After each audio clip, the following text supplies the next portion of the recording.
قیامت کے دن جب سارے انسان مر جائیں گے، شیطان بھی مر جائے گا، ساتوں آسمان ٹوٹ جائیں گے، ساتوں آسمانوں کے فرشتے بھی مر جائیں گے، تب اللہ پوچھیں گے اب کون باقی؟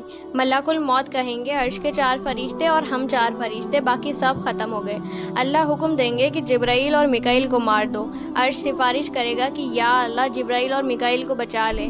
اللہ کہیں گے کہ میرے عرش کے نیچے موت ہے اور سب کو موت کا مزہ چکھنا ہے، اور جبرائیل، میکائیل اور عرش کے 4 فرشتوں کو موت آ جائے گی۔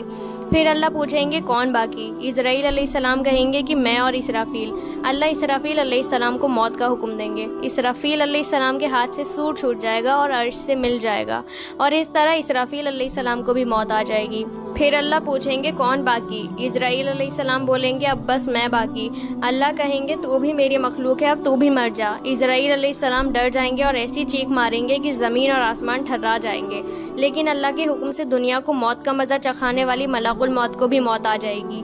پھر اللہ 3 بار کہیں گے کہ میرا کوئی شریک ہو تو میرے سامنے آئے، لیکن اللہ کے سوا کوئی باقی نہ رہے گا۔